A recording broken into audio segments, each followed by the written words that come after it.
Tous nos cœurs brûlent de cette espérance du retour de notre Sauveur. Différents faits divers nous interpellent et nous incitent à la réflexion. Ils annoncent un événement imminent et d'une grande importance. Mais comment l'analyser?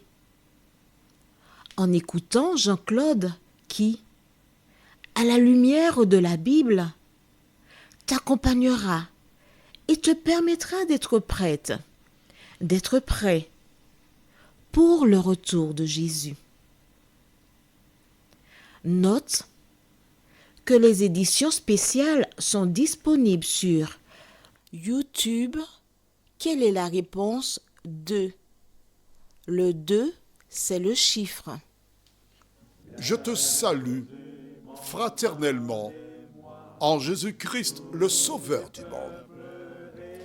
C'est Jean-Claude qui partage avec toi cette nouvelle série qui s'intitule « Découvrir la vérité ». Marco et Jean-Claude sommes très heureux, nous sommes très heureux de revenir pour partager avec toi la parole de l'Éternel. Nous te remercions dès à présent d'accepter de nous recevoir et te rappelons que Jésus déclare « Celui qui vous reçoit, me reçoit ». Donc tu reçois Jésus. Aujourd'hui, nous verrons l'amour d'Isaac. Juste avant, prions.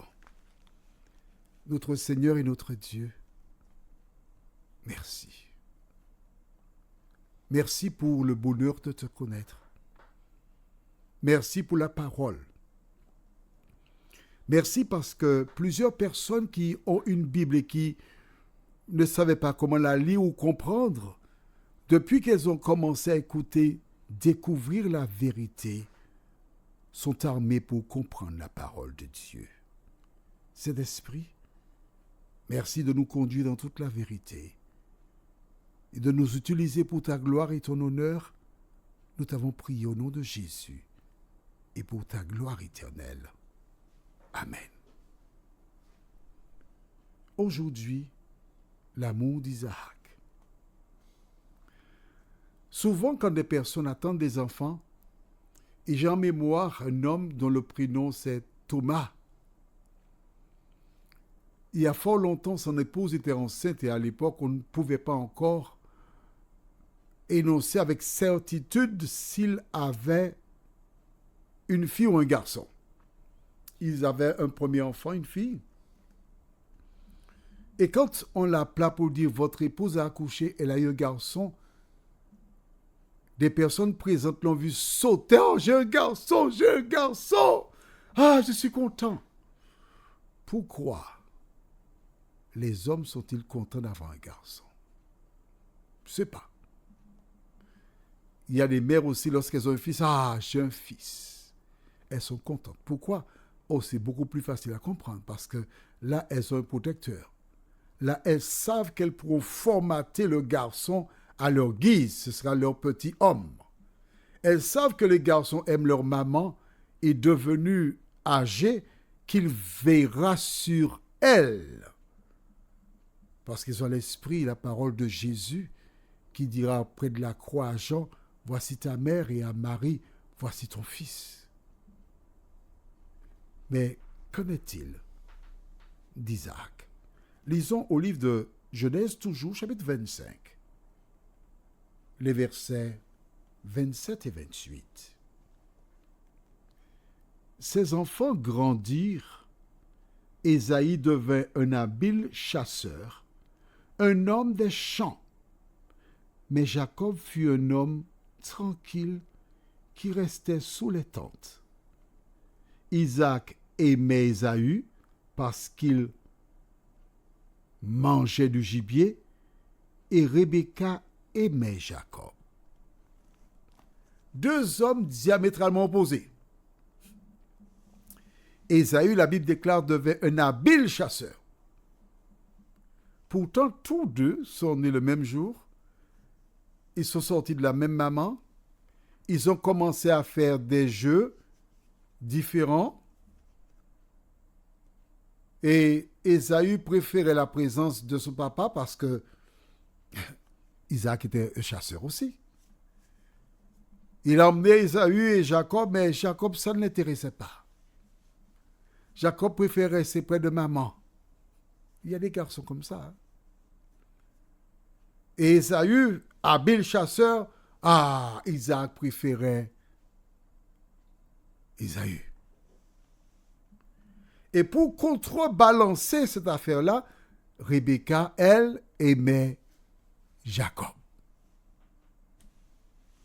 Parents, c'est un problème, hein? Un problème. À partir du moment où tu préfères un enfant, tu abandonnes l'autre. Or, les deux enfants sortent de ton sein. Si c'était un seul, tu donnerais toute l'affection à ce seul enfant. Tu en as deux. Parfois, tu as 3 enfants. D'autres jusqu'à 5, 6, 7 enfants. Qu'importe le nombre d'enfants par an, tu dois avoir le même amour pour chaque enfant. Alors tu me diras, oui, mais c'est plus facile d'aimer celui qui te fait plaisir, celui qui apporte de belles notes, celui qui obéit, celui qui ne fait pas de bêtises. C'est normal de l'aimer plus. Mais je voudrais te contredire aujourd'hui.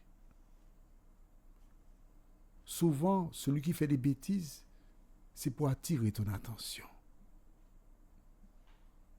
Je me rappelle un jour, un enfant, un petit garçon, des adultes étaient là, ils parlaient entre eux et l'enfant était là, abandonné à son sort.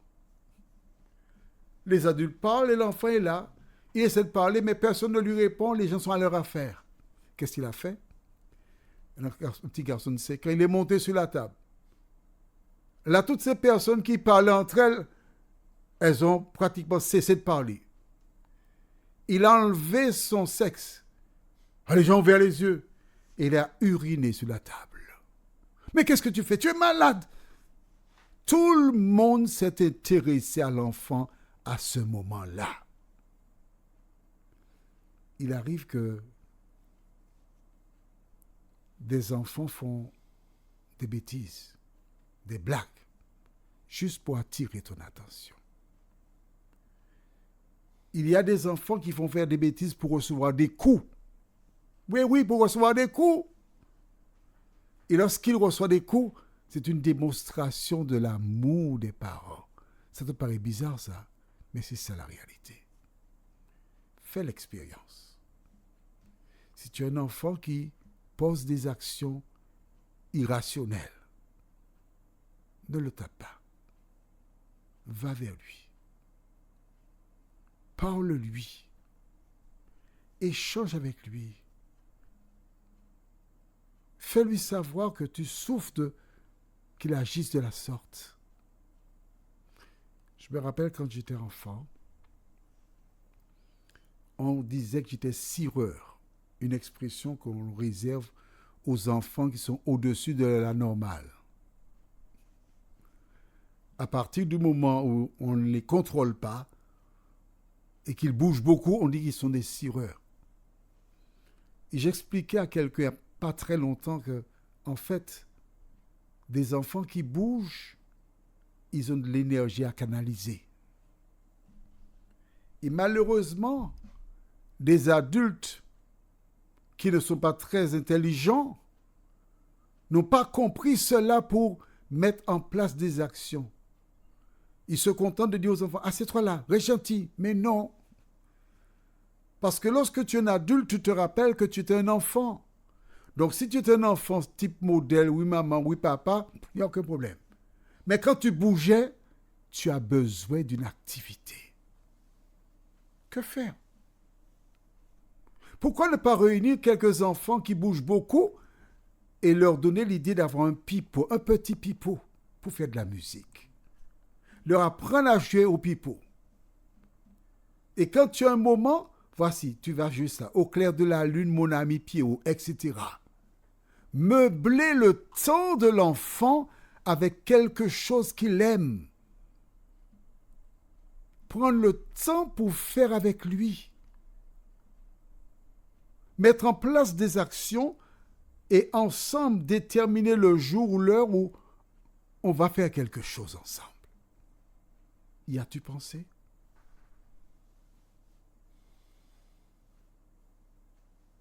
L'enfant qui réussit dans certains domaines, c'est bien.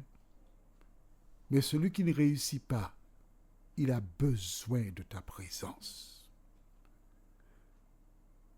Et tu dois tout faire pour donner le même amour à chaque enfant.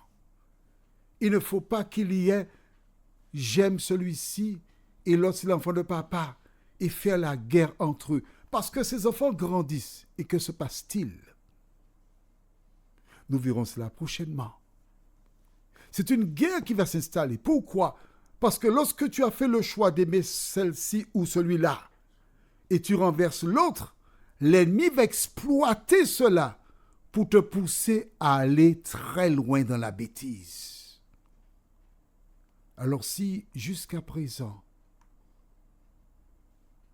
tu as préféré un enfant par rapport à un autre, je voudrais te citer un verset de la Bible très riche qui indique l'amour par excellence. Ce verset, c'est Jean 3, verset 16. « Car Dieu a tant aimé le monde. » Ça veut dire tout le monde, toi, moi, qu'il a donné son Fils unique, afin que quiconque croit en lui ne périsse point, mais qu'il ait la vie éternelle. Dieu n'a pas privilégié les Hébreux, ni les Arabes. Dieu n'a pas privilégié les Antillais et rejeté les Africains. Car Dieu a tant aimé le monde. Quand tu es un enfant de Dieu, quand tu marches selon la parole de l'Éternel, tu dois aimer tous les hommes de la même manière. Est-ce ton cas? Si tu fais autrement avec tes enfants, je t'invite à les appeler et à les réunir autour d'une table et leur dire par le passé, mes enfants, nous avons fait ainsi, mais dorénavant, nous ne ferons plus cela. Nous marcherons selon la parole de l'Éternel. Prions. Seigneur, oui, en tant qu'humains, nous avons fait ce qui est mal. Nous avons négligé certains enfants. Nous avons favorisé ceux qui apportaient la lumière sur nous. Mais ceux qui avaient des difficultés, nous avons continué à les écraser.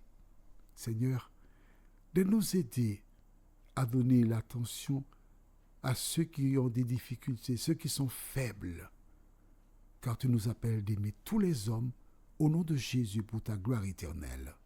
Amen.